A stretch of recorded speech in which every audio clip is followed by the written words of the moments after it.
1,00,000 మంది శివభక్తులతో కలిసి మహారుద్రాక్ష పూజలో పాల్గొనండి. వెంటనే కాల్ చేసి మీ పేరును నమోదు చేసుకోండి. యునెస్కో రిపోర్ట్లో ఏమంటుందంటే కంట్రీస్ అన్నింటి నుంచి దాదాపు 50 లక్షల మంది స్టూడెంట్స్ వెళ్ళి చదువుతున్నారు. ఎందుకని అంటే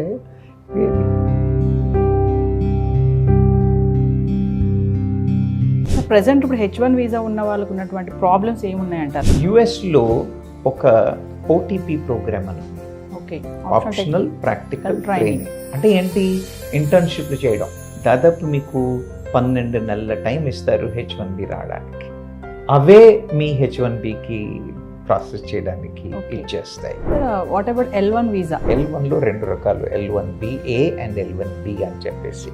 అలాంటి వీసాలు వచ్చిన వాళ్ళు అవి గుడ్డా బ్యాడా అంటే ఒక విధంగా గుడ్, ఎందుకంటే 7 ఏళ్ళు ఇబ్బంది లేకుండా ఉండొచ్చు. ఈ మధ్యలో ఉద్యోగం పోయింది, జాబ్ పోయిన తర్వాత 60 రోజుల్లో ఇంకో ఉద్యోగం వెతుక్కోవాలి 60 days లో. ఈ 60 days లో ఉద్యోగం దొరకకపోతే మూట ముళ్ళే సర్దుకుని బ్యాక్ టు బ్యాక్ వచ్చేసేయాలి. కెరీర్ బిల్డప్ చేసుకోవాలంటే ఎలాంటి విధానాలు పాటించాలంటారు? We should be abreast with the latest technologies. చదువుతూనే ఉండాలి, కోర్సులు చేస్తూనే ఉండాలి, సర్టిఫికేషన్ ప్రోగ్రామ్స్ చేస్తూనే ఉండాలి. ఎప్పుడో డిజాస్టర్ వచ్చినప్పుడే నేను ఉద్యోగం వెతుకుతాను అని కాకుండా. ఇప్పుడు లే ఆఫ్స్కి ఎవరైతే గురవుతున్నారో ఈ ఇంపాక్ట్ అనేది వాళ్ళ పిల్లల పైన కానీ, ఫ్యామిలీస్ పైన కానీ, పిల్లల ఎడ్యుకేషన్ పైన కానీ ఎలా ఉంటుందంటారు? రేపు పొద్దున్న డిజాస్టర్స్ అవుతే ఎలా మెయింటైన్ చెయ్యాలి అన్న రెసిలియన్స్ను కూడా పిల్లల్లో కూడా బిల్డ్ చేయాల్సిన అవసరం ఎంతైనా ఉంది. ఎప్పుడు నాకు ఇండియాకి టికెట్ ఇచ్చినా నేను వెళ్ళిపోగలను అన్న మైండ్ సెట్ ఉండాలి. ఇక్కడ ఇండియాలో ఉన్న పేరెంట్స్ని అలాగే ప్రిపేర్ చేసి పెట్టుకోవాలి, వాళ్ళ ఫ్యామిలీని కూడా అలా ప్రిపేర్ చేసి పెట్టుకోవాలి. ఇప్పుడు ఎందుకు ఇంకా వెళ్ళాలి అనే ఆలోచన మారట్లేదంటే ఏం చెప్తారు? ఇక్కడ ఇబ్బంది పడుతున్నావు, అక్కడ ఇబ్బంది పడతావు, okay let me go try. అదే అక్కడే వెళ్ళి ఇబ్బంది పడతాం. అబ్సల్యూట్లీ, అక్కడ వెళ్ళి ట్రై చేస్తాను, ఓకే కాకపోతే వచ్చేస్తాను. హాయ్, హలో, నమస్తే, welcome back to Suman TV. Welcome to talk show. ఈరోజు టాక్ షోలో మనం మాట్లాడుకోబోయే ఎపిసోడ్ ఏంటంటే USA లే ఆఫ్స్. మరి దీనివల్ల విద్యార్థులు ఎదుర్కొంటున్న సమస్యలు ఏంటి, మరి దీనికి పరిష్కారాలు ఏంటి అని చెప్పడానికి, దీనిపై మరింత సమాచారం ఇవ్వడానికి ఇవాళ మన టాక్ షోకి వచ్చారు మేనేజ్మెంట్ కన్సల్టెంట్ సంపత్ సముద్రాల గారు. సార్తో మాట్లాడదాం. Namaste sir. Namaste Naveena. Sir, welcome to talk show. అమెరికాలో లే ఆఫ్స్ అవుతున్నాయని తెలిసినప్పటికీ కూడా మన స్టూడెంట్స్ ఎందుకు USA వెళ్ళడానికి లేదంటే ఇతర దేశాలకు వెళ్ళడానికి ఎగబడుతున్నారు అని అనొచ్చు అంటారా? అవునమ్మా, ఎగబడుతున్నారు అనొచ్చు, కానీ దానికి కారణాలు ఉన్నాయి. మనం వెళ్ళి చూసినట్టయితే యునెస్కో రిపోర్ట్లో ఏమంటుందంటే ఇండియా నుంచి కానివ్వచ్చు, చైనా నుంచి కానివచ్చు, పాకిస్తాన్ ఇలాంటి కంట్రీస్ అన్నింటి నుంచి దాదాపు 50 లక్షల మంది స్టూడెంట్స్ వెళ్ళి చదువుతున్నారు. ఎందుకని అంటే వీఆర్ లార్జ్ కంట్రీస్, అవకాశాల కోసం వెతుకుతూ ఉంటారు. మీరు యుఎస్ఏకి వెళ్ళి చూసినట్టయితే యుఎస్ఏలో దాదాపు 11-12 ఇంటర్నేషనల్ ఫేమస్ యూనివర్సిటీస్ ఉన్నాయి. అదే మీరు న్యూజిలాండ్కి వెళ్ళారనుకోండి, పిల్లలకి రీసెర్చ్ కమ్యూనిటీ, స్టూడెంట్ కమ్యూనిటీ చిన్నగా ఉంటుంది, రీసెర్చ్ చేయడానికి చాలా అవకాశాలు ఉంటాయి. అదే మీరు జర్మనీ దగ్గరికి వెళ్ళారనుకోండి, జర్మనీలో ఏంటంటే ఒక స్టేజ్ తర్వాత పబ్లిక్ యూనివర్సిటీస్లో ఫీజులు మాఫీ లాంటి అవకాశాలు ఉంటాయి. మీరు ఆస్ట్రేలియా లాంటి కంట్రీస్కి వచ్చినట్టయితే వాళ్ళు ఏం చేస్తారు అని అంటే, మీరు చదువు తర్వాత కూడా ఉద్యోగం తర్వాత కూడా చదువు అన్న ఫెసిలిటీసు, కంఫర్ట్ లెవెల్స్ వాళ్ళు ఇస్తారు. మీరు అదే కెనడాకి వెళ్ళి చూసినట్టయితే, కెనడా చాలా కండ్యూసివ్ ఎన్వైరన్మెంట్, మల్టీకల్చర్ పీపుల్ అంతా ఉండడం వల్ల అంటే ఆ థ్రెటన్ ఫీలింగ్ ఎక్కడో వేరే దేశానికి వెళ్ళాము అనేది ఉండదు. ఏదైనప్పటికీ కూడా కెరియర్ ఓరియంటేషన్ నుండి సబ్జెక్ట్ మీద ఫోకస్ ఉన్న పిల్లలు ఇక్కడంటే మన దేశంలో ప్రయత్నాలు చేసిన తర్వాత కూడా ఇంకా బెటర్ కెరియర్ కావాలి అన్న ఆలోచన ఉన్నవాళ్ళు ఖచ్చితంగా వెళ్తున్నారు. వెళ్ళడంలో తప్పేం లేదమ్మా. అంటే సరి అయిన ఎవాల్యుయేషన్ చేసుకుని సరి అయిన కోర్సులు సెలెక్ట్ చేసుకుని వెళ్తున్నట్టయితే వాళ్ళు సరి అయిన దారిలో ఉన్నారు అని చెప్పచ్చు. ఎగబడినా దాన్ని తప్పుపట్టాల్సిన అవసరం ఏమి లేదనుకుంటాను.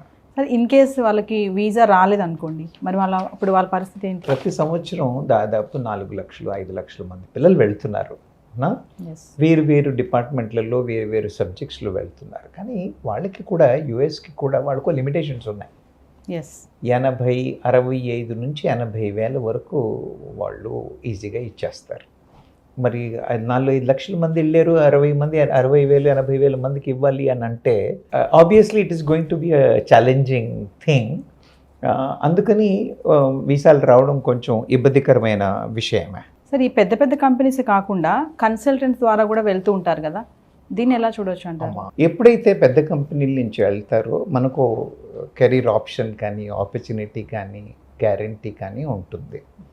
అదే మీరు కన్సల్టెంట్స్తో వెళ్ళడం అంటే గుత్తేదారులతో వెళ్ళినట్టు అన్నమాట. గుత్తేదారులను మన దగ్గర పని వాళ్ళని తీసుకెళ్లే వాళ్ళు ఉంటారు కదా, ఇట్ ఈజ్ లైక్ దాట్. వాళ్ళు ఏం చేస్తారనంటే, అయితే ఒకటి మీరు కన్సల్టెంట్లతో పోయితే H1B వీసా ఇలా వచ్చేస్తుంది. వీసాలు రావడం పెద్ద కష్టం కాదు. కానీ పోయిన తర్వాత సస్టెనెన్స్ ఉంటుందా అంటే, ఉద్యోగం ఉంటుందా అంటే తెలీదు. మీరు వెళ్ళగానే మీకు ఉద్యోగం ఇస్తాడా తెలీదు. మిమ్మల్ని తీసుకెళ్ళి బెంచ్ మీద పెట్టచ్చు. ఉద్యోగం మధ్యలో పీకేసి మిమ్మల్ని బెంచ్ మీద పెట్టచ్చు. అన్నీ అన్సర్టనిటీసే. ఒక్క పాజిటివిటీ మీరు కన్సల్టెంట్లతో చూసినట్టయితే ఏమొస్తుంది అని అంటే, కన్సల్టెంట్లతో మనకు వచ్చిన అడ్వాంటేజ్ ఏంటంటే వాళ్ళు చాలా త్వరగా వీసా ప్రాసెసింగ్ చేయించగలరు. వాళ్ళకి ఉన్న వీసా ప్రాసెసింగ్ టీంలో ఉన్న కాంటాక్ట్స్ కానివ్వండి, వాళ్ళ ఇన్ఫ్లుయెన్స్ కానివ్వండి, వీసాలు చాలా త్వరగా వస్తాయి కన్సల్టెంట్ల ద్వారా. కానీ ఏమవుతుందంటే సస్టెనెన్స్ కదా, మనం ఊరికే వెళ్ళడం ఒకటే కాదు కదా, అక్కడ వెళ్ళిన తర్వాత సరి అయిన ఉద్యోగం ఉండాలి, సరి అయిన డబ్బులు రావాలి. అందుకని వీలైనంత మటుకు కన్సల్టెంట్లని అవాయిడ్ చేయడమే బెటరు. కానీ అవకాశాలు వచ్చి లేదు, we have done a good research of the consultant, he has good clientele, there is no large bench time అన్న రీసెర్చ్ చేసుకున్నట్టయితే మాత్రం ఖచ్చితంగా వెళ్ళచ్చు. ఏమవుతుందంటే మనం ఊరికే వీసాలను ఒక్కటి చూడకుండా మన కమ్యూనిటీని బిల్డ్ చేసుకోవాలి. We have to know people there, we need to have proper contacts. Market మీద అవగాహన ఉండాలి. ఆ కన్సల్టెంట్ యొక్క క్రెడిబిలిటీ ఏమిటి, ఎలాంటి ఆర్గనైజేషన్స్తో పనిచేస్తున్నారు, ఎంతమందిని తీసుకెళ్లారు, జనరల్గా వెళ్ళిన వాళ్ళు ఎంత బెంచ్లో ఉంటున్నారు, ఇలాంటి విషయాలన్నింటినీ క్షుణ్ణంగా స్టడీ చేసుకుని ఒకవేళ మనకి 80-90% అయినా పాజిటివ్గా కనిపించినట్టయితే కన్సల్టెంట్ల ద్వారా వెళ్ళడం తప్పేమీ లేదు. కానీ పెద్ద కంపెనీలతో వెళ్ళి ఉన్న అడ్వాంటేజ్ ఉండకపోవచ్చు. But if you have done a good research, I think it will make a lot of sense. They can go. కానీ చాలామంది మనం బయట చూస్తూ ఉంటాం కదా సార్, కన్సల్టెంట్ ఆఫీసెస్ పెట్టుకుంటారు కదా, అబ్రాడ్ ఎడ్యుకేషన్ వెళ్ళాలనుకున్న వాళ్ళు, మేము తొందరగా వీసా ఇస్తామని అంటే మీరు అంటున్నారు కొంచెం అవాయిడ్ చేస్తే మంచిదే అన్నారు కదా, అంటే డైరెక్ట్గా వెళ్ళాలి అంటే ఏంటి సార్ ప్రాసెస్? అంటే ఇప్పుడు H1B వీసాలు రావడానికి ఎంప్లాయర్స్ డైరెక్ట్గా మనం ఎంప్లాయ్మెంట్కి అప్లై చేసుకొని వెళ్ళొచ్చు. మనం అది డైరెక్ట్ ఎంప్లాయ్మెంట్, రేపోతే అక్కడ ఎడ్యుకేషన్కి వెళ్ళిన తర్వాత కూడా we will apply for H1B visas. అక్కడ వెళ్ళి మనం ముందు స్టూడెంట్ వీసా మీద వెళ్తాం. స్టూడెంట్ వీసా ఎడ్యుకేషన్ అయిపోయిన తర్వాత then we should apply for that. Sir present ఇప్పుడు H1 వీసా ఉన్న వాళ్ళకు ఉన్నటువంటి ప్రాబ్లమ్స్ ఏమున్నాయంటారు? అంటే గ్రీన్ కార్డ్స్ వచ్చేంత వరకు స్టూడెంట్స్ వీసా మీద వెళ్తారు. H1B అందరికీ రాదు. స్టూడెంట్గా ఉన్నవాడికి ఉద్యోగం వచ్చేస్తే ఎంప్లాయర్ H1B వీసా ఇచ్చేసి తీసేసుకుంటాడు. కొన్నిసార్లు ఉద్యోగాలు రావు. ఈ టైం పట్టినప్పుడు ఎస్పెషల్లీ మీరు యుఎస్ని చూసినట్టయితే యుఎస్లో ఒక OTP ప్రోగ్రామ్ అని ఉంది, ఆప్షనల్ ప్రాక్టికల్ ట్రైనింగ్. అంటే ఏంటి? ఇంటర్న్షిప్లు చేయడం. ఇంటర్న్షిప్స్ అక్కడ ఉన్న కంపెనీల్లో వాటిలో వెళ్ళి మనం ఆప్షనల్ ప్రాక్టికల్ ట్రైనింగ్ కోసం మనం ఎప్పుడైతే జాయిన్ అవుతామో అప్పుడు దాదాపు మీకు 12 నెలల టైం ఇస్తారు H1B రావడానికి. ఆ తర్వాత ఏవైతే ఇన్స్టిట్యూట్స్ మీకు OPT ఇచ్చాయో అవే మీ H1Bకి ప్రాసెస్ చేయడానికి ఇచ్చేస్తాయి. తర్వాత it gets extended to 24 months. Especially ఇప్పుడు మన వాళ్ళు పోయేవాళ్ళంతా ఎవరు వెళ్తారు? అయితే డాక్టర్స్, లేకపోతే engineering students, science and technology students, అందరూ స్టెమ్ పర్వ్యూలో ఉన్న వాళ్ళే వెళ్తున్నారు. ఈ స్టెమ్ పర్వ్యూలో ఉన్న వాళ్ళకి 12 నెలలు కాదు 24 నెలల టైం ఉంటుంది H1B రావడానికి. సో మనం స్వతహాగా ప్యారలల్గా ట్రై చేస్తూ కంపెనీ కూడా ట్రై చేసినట్టయితే మనకి H1Bకి పెద్ద ఇష్యూ లేకుండా ఇది అవుతుంది. ఓసారి ఏమవుతుంది, ఇప్పుడు మనకి H1B వీసాలు ఇవన్నీ అక్టోబర్లో, మీకు ఓటీపీ ముందే అయిపోతుంది అనుకోండి. ఒకవేళ మీకు వీసా వచ్చి అది అక్టోబర్లో స్టార్ట్ అవుతుంది అన్నప్పటికీ కూడా మీ ఓటీపీ ఎక్స్టెన్షన్ పీరియడ్ దొరుకుతుంది. ఓకే, గ్యాప్ ఎక్స్టెన్షన్ పీరియడ్ అని చెప్పేసి వాళ్ళకి ఆ గ్యాప్ ఎక్స్టెన్షన్ ఇస్తారు. అలా H1B వచ్చే వరకు దాని మీద కూడా ఉండడానికి అవకాశాలు. Sir what about L1 visa? Critical subject అమ్మా.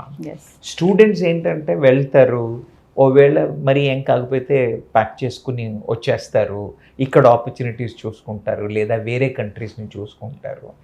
డిసప్పాయింట్మెంట్ ఉంటుంది, మేము Yes. H1B రాలేదు మేము వచ్చేసాము అన్న డిసప్పాయింట్మెంట్ ఒకటి ఉంటుందేమో. కానీ మీరు L1 అని ఏదైతే అంటున్నారో, L1లో 2 రకాలు, L1BA అండ్ L1B అని చెప్పేసి. L1A జనరల్గా కంపెనీ ఎగ్జిక్యూటివ్స్కి, ఇప్పుడు మైక్రోసాఫ్ట్లో పిల్లలు పనిచేస్తున్నారు లేదా TCSలో పనిచేస్తున్నారు, విప్రోలో పనిచేస్తున్నారు. వాళ్ళు 4-5 ఏళ్ళు 5-6 ఏళ్ళు ఎక్స్పీరియన్స్ వచ్చిన వాళ్ళని, మేనేజర్ లెవెల్లో ఉన్న వాళ్ళని, వాళ్ళకి అలాంటి వాళ్ళకి, ఎందుకంటే దే ఆర్ స్పెషలైజ్. Yes. ఇది ప్యారలల్ రిక్రూట్మెంట్. ఇక్కడ నుంచి ఇదే కంపెనీ వాడు ఈ లొకేషన్ నుంచి ఆ లొకేషన్కి మారుతున్నాడు. అలాంటి వీసాలు వచ్చిన వాళ్ళు అవి గుడ్డా బ్యాడా అంటే ఒక విధంగా గుడ్, ఎందుకంటే 7 ఏళ్ళు ఇబ్బంది లేకుండా ఉండొచ్చు. ఒకవేళ వాళ్ళకి గ్రీన్ కార్డ్ రాలేదు, ఎక్స్టెన్షన్స్ రాలేదు అని అనుకోండి, ఈ మధ్యలో ఉద్యోగం పోయింది, వాళ్ళు మ్యాక్సిమం 60 రోజులు అక్కడ ఉండొచ్చమ్మా. ఓకే, ఆఫ్టర్ జాబ్ జాబ్ పోయిన తర్వాత 60 60 రోజుల్లో days. ఇంకో ఉద్యోగం వెతుక్కోవాలి 60 డేస్లో. ఈ 60 డేస్లో ఉద్యోగం దొరకకపోతే ముళ్ళే సర్దుకుని బ్యాక్ టు బ్యాగ్ వచ్చేసేయాలి. బ్యాక్ వచ్చేయాలి. కుర్రాళ్ళు అనుకోండి, ఎడ్యుకేషన్ స్టూడెంట్స్ అనుకోండి, వచ్చేయడం పెద్ద సమస్య కాదు. ఎస్, కానీ వీళ్ళేంటి, ఫ్యామిలీతో పిల్లలతో వెళ్ళారు. ఎస్, వాళ్ళకి ఎంత ఎమోషనల్ స్ట్రెస్కి వచ్చేస్తారు అని అంటే, నా ఉద్యోగం ఎలా అని ఒక సమస్య. ఇంట్లో ఆడవాళ్ళకి కానీ పేరెంట్స్కి కానీ ట్రాన్స్పరెంట్గా ఒకవేళ వాళ్ళు చెప్పి లేరనుకోండి, ఎంత ఎమోషనల్ స్ట్రెస్. ఎస్, తర్వాత పిల్లలు చదువులు ఎలా, ఇక్కడి నుంచి అక్కడికి తీసుకెళ్ళాలా, కల్చరల్ డిఫరెన్స్. వాళ్ళు ఇండియాలో సెటిల్ అవుతున్న టైంలో US తీసుకెళ్లారు. ఎస్, యుఎస్లో కొద్దో గొప్ప వాళ్ళ లాంగ్వేజ్ మాట్లాడి ఏదో నేర్చుకుని కొంత సెటిల్ అవుతున్నారు అన్న టైంకి మళ్ళీ వాపస్ రావాలి అని అంటే చాలా విపరీతమైన కష్టం. అందుకని L1 వీసాలు advantage for people who are employed who can go and do it. కానీ డిసడ్వాంటేజెస్ కూడా చాలా ఉన్నాయి. L1లో వెళ్ళే కుర్రాళ్ళు మాత్రం చాలా జాగ్రత్తగా ప్రోస్ అండ్ కాన్స్ చాలా సరిగా వెయిట్ చేసుకుని వెళ్ళాల్సిన అవసరం ఎంతైనా. సో ఇలా L1తో వెళ్ళిన స్టూడెంట్స్ మనం మాట్లాడుకుంటే వాళ్ళు కెరీర్ బిల్డప్ చేసుకోవాలంటే ఎలాంటి విధానాలు పాటించాలంటారు? L1తో వెళ్ళిన వాళ్ళనే కాదు, ఎవరైనా బయట కంట్రీస్కి వెళ్ళిన వాళ్ళని కాదమ్మా, anybody who wants to have a great career. ముఖ్యంగా ముందు చేయాల్సి ఏంటంటే, we should be abreast with the latest technologies. చదువుతూనే ఉండాలి, కోర్సులు చేస్తూనే ఉండాలి, సర్టిఫికేషన్ ప్రోగ్రామ్స్ చేస్తూనే ఉండాలి. లింక్డ్ఇన్ లాంటి నెట్వర్క్లో ఏమవుతోంది, మార్కెట్ ఏమవుతోంది అన్న స్టడీస్ బాగా చేస్తూ ఉండాలి. ఉద్యోగ అవకాశాలు ఎలా ఉన్నాయి, ఏమున్నాయి అని రెగ్యులర్గా కంటిన్యూస్గా మానిటర్ చేస్తూ ఉండాలి. ఎప్పుడో డిజాస్టర్ వచ్చినప్పుడే నేను ఉద్యోగం వెతుకుతాను అని కాకుండా specific skill improvement. As the market changes, as the requirement in the market changes, skill enhancement with certification programs, distance education programs, higher education, ఈ higher learning, తర్వాత ఆ సబ్జెక్ట్కి సంబంధించిన అసోసియేషన్స్లో మెంబర్లుగా ఉండడము, ఇలాంటి యాక్టివిటీస్ అన్ని చాలా సీరియస్గా చేయాల్సి ఉంటుంది. అలా కాకుండా ఉద్యోగం రాగానే 4 డబ్బులు ఖర్చు పెట్టేసి ఐఫోన్ కొనేసుకోవడం, ఇంట్లో వాళ్ళకి 4 వస్తువులు కొనిపెట్టడం, డబ్బులు చేతుల్లో లేకుండా చేసుకోవడం, చదువు మీద దృష్టి పెట్టకపోవడం. The learning is never ending అమ్మ. ఎస్పెషలీ ఇలాంటి ఉద్యోగాలు వాళ్ళకు మాత్రం వాళ్ళు every day they should be on the learning mode only. Sir, ఇలా L1 వీసాతో వెళ్ళి ఇప్పుడు లే ఆఫ్స్కి ఎవరైతే గురవుతున్నారో ఈ ఇంపాక్ట్ అనేది వాళ్ళ పిల్లల పైన కానీ, ఫ్యామిలీస్ పైన కానీ, పిల్లల ఎడ్యుకేషన్ పైన కానీ ఎలా ఉంటుందంటారు? డిఫికల్ట్ అయిన సమస్య అమ్మ, వెరీ వెరీ డిఫికల్ట్ థింగ్. ఉద్యోగం పోయిందన్న భయం, టెన్షన్. టెన్షన్. రెండోది ఇంట్లో వాళ్ళకి ఎలా చెప్పాలి అన్న టెన్షన్. ఇంట్లో వాళ్ళకి చెప్పగానే వీళ్ళు సైకలాజికల్గా డౌన్ అవుతారు, వాళ్ళు సైకలాజికల్గా డౌన్ అవుతారు. పిల్లల్ని ఆ స్టేజ్కి రెడీ చేసి పెట్టలేదనుకోండి, if you don't keep them, పిల్లలకి కూడా తెలియాలి మనం ఎలాంటి వాతావరణంలో ఉన్నాము, రేపు పొద్దున డిజాస్టర్స్ అవుతే ఎలా మెయింటైన్ చెయ్యాలి అన్న రెసిలియన్స్ను కూడా పిల్లల్లో కూడా బిల్డ్ చేయాల్సిన అవసరం ఎంతైనా ఉంది. నేను చెప్తాను కదమ్మా, డబ్బులు ధారాళంగా ఖర్చు పెట్టేసుకుని డబ్బులు దగ్గర పెట్టుకోకుండా హగావుగా ఖర్చులు పెట్టి లగ్జరీ లైఫ్ చేసి డబ్బులు ఉన్నాయి కదా అని చేస్తే మాత్రం ఎల్వెన్ వాళ్ళు చాలా చాలా జాగ్రత్తగా ఉండాలి. అది కాకుండా ఇలాంటి పరిస్థితుల్లో అందరూ సైకలాజికల్గా దెబ్బతింటారు.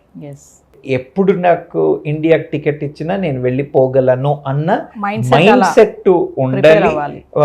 ఇక్కడ ఇండియాలో ఉన్న పేరెంట్స్ని అలాగే ప్రిపేర్ చేసి పెట్టుకోవాలి, వాళ్ళ ఫ్యామిలీని కూడా అలా ప్రిపేర్ చేసి పెట్టుకోవాలి. నేను అక్కడ సెటిల్ అవుతున్నాను అన్న గ్రీన్ కార్డ్ వచ్చే వరకు నేను సెటిల్ అవుతున్నాను అన్న ఇండికేషన్ ఎవరికి ఇవ్వద్దు, including the kids and family.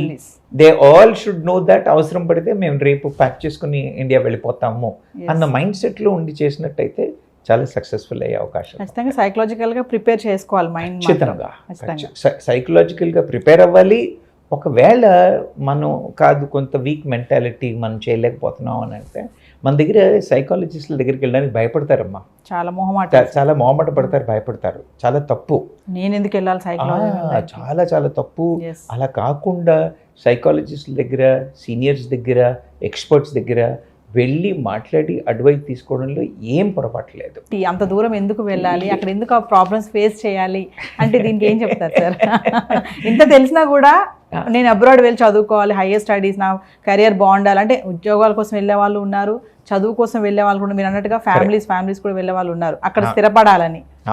అయినా మరి ఇంత ఇలాంటి ఎదురవుతున్నా కూడా ఎందుకు ఇంకా వెళ్ళాలి అనే ఆలోచన మారట్లేదు అంటే ఏం చెప్తారు సార్? మనకు ఎంప్లాయ్మెంట్ గ్యారంటీ ఉందా? లేదు. ఉద్యోగం వచ్చే అవకాశాలు ఉన్నాయి అన్న నమ్మకం ఉందా? డౌట్ అక్కడ కూడా. అవునా? ఉద్యోగ అవకాశాలు తక్కువే, వచ్చిన ఉద్యోగం ఉంటుందా అనేది కూడా తక్కువే. గవర్నమెంట్ ఉద్యోగాలు ఇన్ని గవర్నమెంట్లు ఇన్ని చూసాం అంటే ఆ మెంటాలిటీ ఉన్న వాళ్ళకి కూడా సెట్ అవ్వట్లేదు. అవునా? మన దగ్గర పాపులేషన్ ఎక్కువ ఉండడం చేతే అని అనుకోండి, లేదా మన వాళ్ళకి ఎప్పుడు కూడా మిగతా దేశాల కంటే కూడా ఒక మెట్టు పైన ఉండాలి. అలా ఉండడం చేత ఇక్కడ మనకు ఆపర్చునిటీస్ కనబడకపోయేసరికి నేను ఇంతకుముందు చెప్పినట్టుగా ఒక యుఎస్ అనే కాదు, కెనడా వెళ్తున్నారు, జర్మనీ వెళ్తున్నారు, న్యూజిలాండ్ వెళ్తున్నారు, యూకే వెళ్తున్నారు. ఇప్పుడు యూకేకి వెళ్తే కేంబ్రిడ్జ్ యూనివర్సిటీ, ఆక్స్ఫర్డ్ యూనివర్సిటీ ఆ పేరు చెప్పుకుంటే it is such a pride. People would like to go and take that pride. అదొక రీజన్ అమ్మ వెళ్ళడానికి, అవకాశాలు అక్కడ ఉండడం చేత ఒక రీజను. రెండోది ఇక్కడ మనకున్న ఇక్కడ ఇబ్బంది పడుతున్నావు, అక్కడ ఇబ్బంది పడతావు, okay let me go try. అక్కడే ఇబ్బంది పడతాను, అబ్సల్యూట్లీ అక్కడ వెళ్ళి ట్రై చేస్తాను, ఓకే కాకపోతే వచ్చేస్తాను. ఈ పేరెంట్స్కి కూడా ఏంటి, ఒకసారి యుఎస్కి వెళ్ళాడు లేదా జర్మనీ వెళ్ళాడు, ఆస్ట్రేలియా వెళ్ళాడు అంటే my son is competent and capable దాన్ని ఉన్న నమ్మకం. అయితే ఏంటంటే అక్కడికి వెళ్ళే యూనివర్సిటీస్ని సరిగ్గా రీసెర్చ్ చేసుకోవాలి. బికాజ్ ఇంటర్నేషనల్ వరల్డ్ ర్యాంకింగ్ ఉంది యూనివర్సిటీస్కి. ఈ ర్యాంకింగ్లో ఉన్న యూనివర్సిటీస్ని చూసి వెళ్ళాలి. Point number 1. పాయింట్ నెంబర్ 2, ఎక్కడైతే ఇన్స్టిట్యూషన్ ఈజీగా అడ్మిషన్ ఇస్తుందో 4 సార్లు ఆలోచించాలి, వీడెందుకు ఇస్తున్నాడు. అడ్మిషన్లు వచ్చేస్తాయి, వీసాలు వచ్చేస్తాయి, వెళ్ళిపోతాం, but we are not going to be settle down there. అలాంటి ఇన్స్టిట్యూట్లో, విలువ లేని ఇన్స్టిట్యూట్లో మాత్రం ఎడ్యుకేషన్కి వెళ్ళకూడదు. Even if it cost is less, admission hurdles are not there, easy walk, cake walk అన్న ఉన్న యూనివర్సిటీస్ ఎక్కడ కూడా పిల్లలు ఆప్ట్ చేయకూడదు. Because it is going to be a challenge in the days to come. అలా కాకుండా రీసెర్చ్ చేసి, నేను చెప్పినట్టుగా ప్రీవియస్ స్టూడెంట్స్ ఎవరైనా ఉన్నారా, ఇప్పుడు మీరు వెబ్లోకి వెళ్ళినట్టయితే అన్ని ఆపర్చునిటీస్ ఉన్నాయమ్మా. You can connect with every one. పిల్లలు కూడా నోట్స్ పెడుతూ ఉంటారు, that lot of information available. ఈ రీసెర్చ్ సరిగ్గా చేసి వెళ్ళినట్టయితే వెళ్ళడం తప్పేం లేదు. ఇప్పుడు మనం అందరం ఊళ్ళ నుంచి హైదరాబాద్లో వచ్చి సెటిల్ అయ్యాం, అవునా? పిల్లలు ఇక్కడ నుంచి ఇక్కడ నుంచి పిల్లలు అక్కడికి వెళ్తున్నారు. అంటే మైండ్ స్ట్రాంగ్గా లేకపోవడం వల్ల ఇలాంటి సమస్యలు ఎదురైనప్పుడు ఇబ్బంది పడుతున్నారంటే ఏం చెప్తారు? అమ్మ, ఇది నేను చెప్తున్నాను కదా, ఈ మొహమాటం అన్న పాయింట్ మీద ఉన్న ఫ్యామిలీస్ ఖచ్చితంగా ఇబ్బంది పడుతున్నారు. ఎస్. అక్కడికి వెళ్ళిన తర్వాత there are people who have explored various opportunities and are successful with the situations ఉన్నారు. కానీ there are few people who have not done it. ఇలా ఎమోషనల్ డిస్టర్బెన్స్లో ఛాలెంజ్లో ఉన్నారు. భారత ప్రభుత్వం కూడా చాలా ఎమోషనల్ సపోర్ట్ చేయడానికి ట్రై చేస్తుంది, కొందరికి ఫైనాన్షియల్ ఎయిడ్ చేయడానికి కూడా ట్రై చేస్తుంది, ఎంబసీ కూడా చాలా సపోర్ట్ చేస్తున్నాం. మన వాళ్ళు వెళ్ళి తీసుకోవాలి, they need to take that. కానీ one advice what I give to everyone, if it is required, మొహమాటం లేకుండా అడ్వైస్కి వెళ్ళాలి, అడ్వైజ్ తీసుకోవాలి. Yeah, so we need to get that positive thing. Yeah, failing is what you call every step towards the success అంటారు కదా. Yeah, so people should not feel bad about anything like that. Yeah, it's a part of life అని అనుకుని ముందుకు వెళ్ళినట్టయితే ఖచ్చితంగా success అవుతారు. Finally అంటే ఇలాంటి సమస్యలు రాకూడదు, ఇన్ కేస్ వచ్చాయి అనుకోండి, మనం ఎదుర్కోవాలి, దానికి ఎదురుగా నిలబడాలి అంటే మీరు ఇచ్చేటటువంటి టిప్స్ కానీ సజెషన్స్ ఏమైనా ఉన్నాయా? అంటే నేను మీకు ముందు ఒకే మాట చెప్పాను, నేను అమ్మ నేను నా రిటర్న్ టికెట్ కొనుక్కున్నాను అని చెప్పి వెళ్ళాలి. వెళ్ళేటప్పుడే ఓకే, నేను ఎప్పుడు వస్తానో నాకు తెలియదు, నా రిటర్న్ టికెట్ నా బ్యాగ్లో ఉంది, I can fly any time అన్న ఉద్దేశం ఫ్యామిలీకి చెప్పాలి, తనకి ఆ అవగాహన ఉండాలి. ఇది పాయింట్ నెంబర్ 1. పాయింట్ నెంబర్ 2, ఉద్యోగం వచ్చింది కదా అని సెటిల్ అయిపోకుండా H1B వచ్చేస్తుంది నేను ఇది చేసేస్తాను అన్న అవగాహనలో కాకుండా ముందు ఎడ్యుకేషన్ సరిగ్గా చేసి క్యాంపస్లో సెలెక్షన్ అయ్యే ఆపర్చునిటీస్ చూసుకోవాలి, లేదా OPT ఆపర్చునిటీస్ చూసుకోవాలి. ఇలా ఎప్పుడు అజైల్గా ఉండి దృష్టి ఎప్పుడు మన కెరియర్ మీద అని పెట్టుకుని ఉన్నట్టయితే ఏం ఇబ్బందులు రావు. ఇబ్బందులు వచ్చినప్పటికి కూడా నేను చెప్తున్నాను కదా, నేను ఇండియాకి వెళ్ళడానికి రెడీగా ఉన్నాను అన్న మైండ్ సెట్తో ఉండి ఏదైనా చిన్న ఇబ్బందులు వచ్చినట్టయితే అడ్వైస్ తీసుకుని గైడెన్స్తో, పేరెంట్స్ కూడా గైడ్ చేస్తారు, మన వాళ్ళు కూడా ఇక్కడ నుంచి they give that kind of a confidence. ఆ మాటల్ని పెడిచేవని పెట్టకుండా పద్ధతి ప్రకారంగా ఉంటే మాత్రం ఏం ఇబ్బందులు ఉండవమ్మా, people can flourish. Thank you sir, talk షోకి వచ్చి మంచి ఇన్ఫర్మేషన్ ఇచ్చారు. యూఎస్ లే ఆఫ్స్ వల్ల ఎదుర్కొన్న సమస్యలు, మంచి పరిష్కారాలు కూడా చెప్పారు. Thank you so much. Sir చెప్పారు కదా, చాలా టిప్స్ అండ్ సజెషన్స్ కూడా చెప్పారు. ఖచ్చితంగా వెళ్ళేటప్పుడు మనము రిటర్న్ టికెట్ అనేది బ్యాగ్లోనే పెట్టుకోవాలి, అంటే ఎప్పుడు మనం తిరిగి వస్తామనేది మైండ్ సెట్ అనేది అలా ప్రిపేర్ అవ్వాలని చెప్తున్నారు. స్ట్రాంగ్ మైండ్ ఉండాలి. మొహమాటం అనేది ఖచ్చితంగా సార్ రెండు మూడు సార్లు చెప్పారు ఈ మాటని. మొహమాటం అనేది అస్సలు మన మధ్యలో ఉండొద్దు, ఎప్పుడైనా సరే తిరిగి వెళ్ళిపోతాం మనము అనుకునే మైండ్ సెట్తో ఉంటేనే ఇలాంటి సమస్యలు వచ్చినప్పుడు కూడా మనం దాన్ని ఎదురుగా ఫైట్ చేయగలుగుతాం. మరి మరొక ఇంట్రెస్టింగ్ టాపిక్తో టాక్ షోలో మళ్ళీ కలుద్దాం. This is Naveena signing of.